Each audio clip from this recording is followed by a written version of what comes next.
that is your book to take with you. We want it to be a lasting resource. We want it to be at the end of the season. We hope that it shows that it's been used. So feel free to write in it, take notes in it, highlight things, whatever you dog your pages, whatever you want to do. Okay, so who's willing to get us started? What ideas do we have for answering this question? Yeah. We want our kids to learn camaraderie. Come on in. Don't worry, we'll work right through you. They're happy to see you. I got on the screen. Okay, learn camaraderie. What else? Step up to challenges.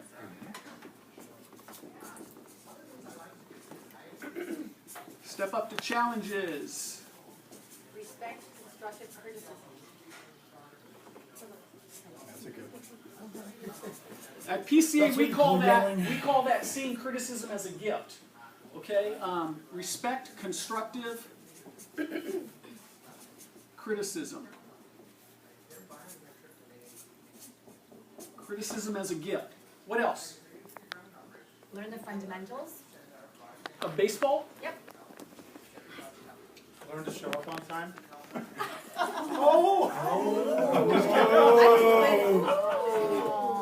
You know, you kidding. come to Hey, the snack show bar up. window and she's in, no I snacks know, for no you. snacks. Now that beer might be How's that for a welcome? You know what? You know what? You talk to people who are employers. Who are employers, and they say some of their best employees at Promptness are former athletes. There are few activities greater than sports for teaching people to be on time.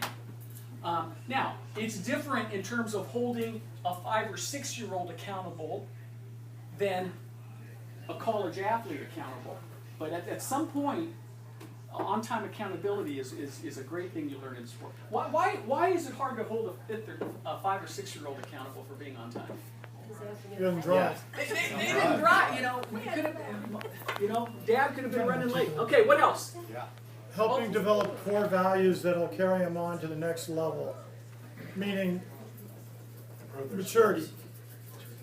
Okay, so maturity. When you say moving on to the next level, what do you mean by the Well, next level of we're baseball? 10 to 12. Next year, most of them are going to be going into 7th, 8th grade. They're starting to step away from mom a little bit more. They're not little boys. They're becoming Babe Ruth in baseball, junior high. So you want to give them the values to be able to. So let me ask the group. Is preparing these kids for the next level of baseball, is that part of what you want to do? Is it belong up here? Yeah. Okay, so I'm going to call that prep for next level. But a little bit more in baseball. Some life lessons in there too that's going to help them at the next level. Okay, so I'm going to say prep for the next level. Next level of baseball. Next level of life. What else? accountability.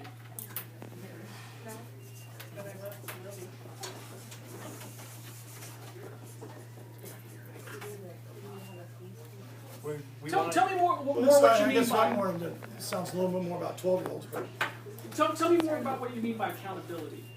They have to understand what they've signed up for, their responsibility, just like a chore in a house. You know, Okay. they have to take a Kind garbage of out life every skills. Tuesday. Okay, so I wish.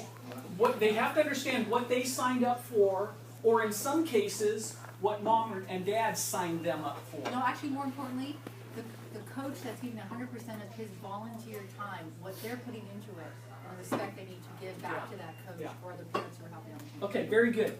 Okay, I like that, and I want to make sure that the point I was making didn't get lost. Some of the kids are here because they love and want to play baseball. Some of them are here because mom and dad signed them up. In the coaches' workshop, the coaches were taught that we have a responsibility to all the kids, no matter how much they love baseball or don't want to be there, or mom wanted them taken care of in a healthy activity for a couple of years. We have a responsibility as an organization to all the kids, no matter why they signed up or who signed them up. Okay, what else? We want to provide a place where parents find value in their kids' development. That's well said.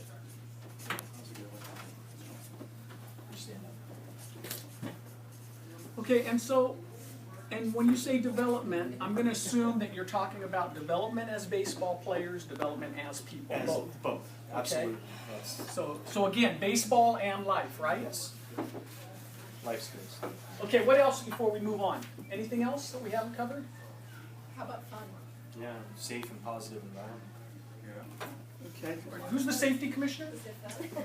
There he is back there. Nate, is that you? Safe, I did print some signs out this week. So did you say safe and positive environment? Safe and I'd positive. have one of the two. I haven't put them up yet, hold on. Safe. And then have fun, we want the kids to have fun? Yeah. I was. It's about the kids. We want them to come back next year, right? Okay, I'm gonna call that retention. It's a fancy word for, and it's easier to write than come back next year. No, you know what?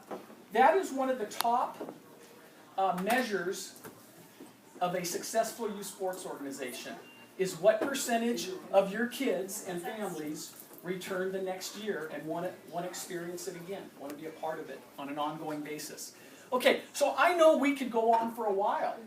The impact that you can have as the board of directors of a Little League Baseball chapter is huge. We could probably spend our whole 2 hours adding to this list. But this is awesome, and we're going to return to it. Next, I want you to hear briefly from the author of Developing Better Athletes, Better People. This is our executive director, Jim Thompson, speaking at a TEDx talk that he delivered earlier this year. My speaker's on.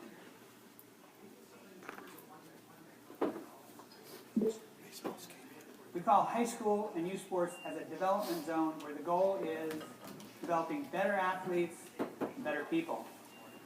Now, as you might guess, there's quite a difference between the entertainment, sports culture, and the development zone culture. For example, a bad official's call goes against your team. In the entertainment sports culture, that is a travesty, deserving of rebuke. In a development zone, a bad official's call is an opportunity for kids to work on resilience. Every successful adult has resilience. A losing streak